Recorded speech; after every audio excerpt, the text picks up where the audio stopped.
तो आज का हमारा टॉपिक है या फिर आज हम लोग डिस्कस करेंगे सेट्स के बारे में। तो सेट हम लोग ऐसे बहुत जगह सुन चुके हैं, जैसे ज्वेलरी का सेट हो गया या फिर कुछ भी सेट हो गया जहाँ पे कुछ कलेक्शन हम लोग लेते हैं, उसे हम लोग सेट बोलते हैं। मैथमेटिकली क्या होता है set? A set is a collection of distinct well defined elements or objects। तो बेसिकली सेट क्या है? A set is a collection of some distinct well defined elements और ऑब्जेक्ट्स। तो ये कलेक्शन वर्ड हम लोग को समझ में आया, लेकिन यहाँ पे दो वर्ड बहुत ज़्यादा इंपॉर्टेंट है, एक है डिस्टिंक्ट और एक है वेल डिफाइंड। तो डिस्टिंक्ट मतलब क्या होता है? डिस्टिंक्ट मतलब हो गया हम लोग का कि जो सारे एलिमेंट्स जो होंगे या फिर सारे जो ऑब्जेक्ट्स होंगे वो एक दूसरे से अलग होंगे, तो वो हो गया हमारा डिस्टिंक्ट। और वेल डिफाइंड क्या है? वेल डिफाइंड बेसिकली जो मैं एग्जांपल रियल लाइफ एग्जांपल ले रहा था कि मैं बोल रहा हूँ कि ज्वेलरी का एक सेट लेना है, तो बेसिकली मैं वहाँ पे डिफाइन कर रहा हूँ कि मुझे एक ज्वेलरी का सेट लेना है। किस चीज़ का सेट लेना है? ज्वेलरी का सेट लेना है। तो वेल डिफाइंड होना बहुत ज़्यादा जरूरी है। अगर मैं एग्जांपल मैथमेटिकली तो एक मैं सेट ले रहा हूँ n, मैं एक सेट ले रहा हूँ n। हम लोग अगर मैं बोलूँ कि a set of natural numbers, या फिर मैं अगर बोलूँ कि मुझे नेचुरल नंबर्स लेना है, तो हम लोग लिख सकते हैं 1 2 3 4 5 and so on. That will be the natural numbers. तो यहाँ पर हम लोग देख सकते हैं कि सारे एलिमेंट्स डिस्टिंक्ट है, ये वेल डिफाइंड है। मैं बोला था कि नेचुरल नंबर्स लेना है, तो ये जो कलेक्शन है, ये कलेक्शन एक नेचुरल नंबर सेट फॉर्म करेगा।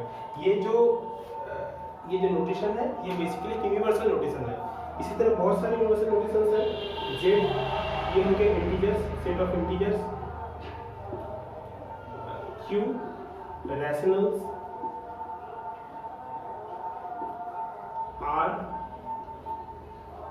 Set of reals. C set of complex numbers and so on, बहुत सारे इस तरह। तो ये हो गया हम लोग का कुछ यूनिवर्सल नोटेशंस। अब क्या हो रहा है कि हम लोग को अब देखना है कि ये तो हो गया मेरा नोटेशंस। अब तो कुछ यहाँ पे कुछ नोटेशंस और हैं जो हम लोग यूज करते हैं सेट के ऑपरेशन के थ्रू या फिर सेट बिल्डिंग के थ्रू। जस्ट लाइक इट्स ये जो नोटेशन है इसको हम लिख सकते हैं बिलोंग्स टू, या फिर लिखते हैं बिलोंग्स टू। ये हम कैसे यूज करते हैं? जैसे मैं बोल रहा हूँ ए एक सेट है 1 2 3, और एक चीज सेट का एलिमेंट्स को ऐसे हम सेकंड ब्रैकेट में लिखते हैं और elements should be separated by the commas. Okay, so ये एक सेट है A. Here if you want to write that 1 is belongs to A or 2 is belongs to A in mathematical form, so how we can write? We will write as 1 belongs to A, 2 belongs to A, 3 belongs to A, and this will be the repetition. So ये हो गया belongs to। next है for all। उल्टा A, उल्टा capital A जैसे होता है उस तरह के for all। तो ये for all हम लोग सेट बिल्डिंग के थ्रू ही यूज करते हैं, for all। और भी नोटेशंस हैं जस्ट लाइक सच दैट हो गया, फिर फॉर ऑल हो गया यहाँ पे, फिर यहाँ पे हो गया बिलोंग्स टू। तो सच दैट कैसे होता है? सच दैट जब हम लोग कोई भी सेट को लिखेंगे, हम लोग सेट बिल्डर फॉर्म में जनरली सच दैट यूज करते हैं, वो हम लोग देखेंगे बाद में क्या होता है। तो ये हो गया सच दैट। नाउ ये तो नोटेशंस हो गए, कुछ और भी बहुत सारे नोटेशंस हैं बेसिकली। तो अब सेट्स का रिप्रेजेंटेशन क्या क्या होता है ये हम लोग को देखना है। तो सेट बेसिकली 3 टाइप के होते हैं। रिप्रेजेंटेशन सेट के 3 टाइप के होते हैं। एक हो गया रोस्टर फॉर्म, एक हो गया सेट बिल्डर फॉर्म, एक हो गया विजुअल रिप्रेजेंटेशन। तो रोस्टर फॉर्म क्या है? रोस्टर फॉर्म है अगर मैं कोई भी सेट को एलिमेंट्स के थ्रू लिखूं, जस्ट लाइक मैं बोल रहा हूँ कि ये 6 या फिर एक सेट है 1 2 3 4 एंड 5। एक सेट लिया है 1 2 3 4 5। तो क्योंकि ए सेट को हम लोग 1 2 3 4 5 एलिमेंट्स के थ्रू लिख रहे हैं, तो ये एक रोस्टर फॉर्म का रिप्रेजेंटेशन हो गया। यही सेट को अगर हम लोग ऐसे भी लिख सकते हैं, just like x bit such that 1 is less or equals to x is less or equals to 5 and x belongs to set of naturals। ये सेट को अगर हम लोग देखें तो क्या है basically 1 is belongs to x is belongs to set of naturals। अब हमको सोचना है कि 1 से 5 तक नेचुरल नंबर होता क्या है, 1 2 3 4 5, तो वही एलिमेंट्स हम लोग का यहाँ पर है 1 2 3 4 5। तो बेसिकली दोनों सेट सेम है बट दोनों का रिप्रेजेंटेशन अलग है। यहाँ पर हम लोग एक पैरामीटर के थ्रू लिख रहे हैं, जो पैरामीटर यहाँ पर x है, यहाँ पर डायरेक्ट हम लोग एलिमेंट के थ्रू लिख रहे हैं, तो यही दोनों में डिफरेंस हो गया। विजुअल रिप्रेजेंटेशन क्या होता है, अगर मैं इसी सेट को जस्ट एक सर्कल के थ्रू लिखना चाहूँ 1 2 3 4 and 5 and that will be the visual representation of the set A। Now the next thing is what is finite set, what is infinite set।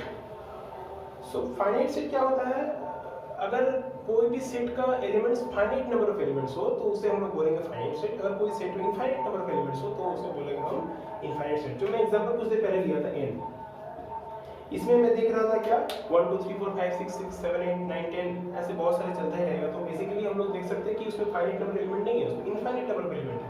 So that set will be the infinite set. Now ये हो गया finite set. Infinite set cardinality होता क्या है ये हम लोग को देखना है। कार्डिनलिटी, मैं सपोज एक सेट ले रहा हूं A 1 2 3 4,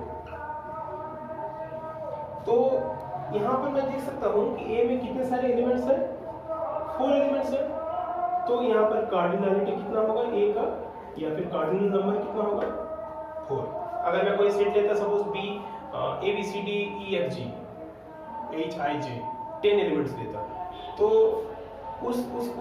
उसके लिए हम लोग बोल सकते थे कि कार्डिनलिटी ऑफ B क्या होता 10 होता, तो जितने सारे एलिमेंट्स रहेंगे उसका कार्डिनलिटी उतना ही होगा।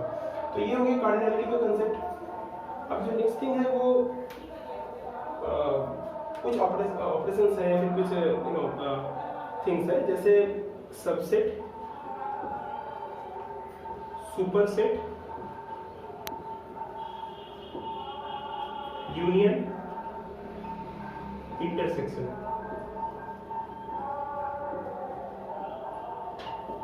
तो सबसेट क्या होता है, जैसे सपोज मैं ले रहा हूं एक सेट है 1 2 3, B एक सेट है 1 3 2 4 5।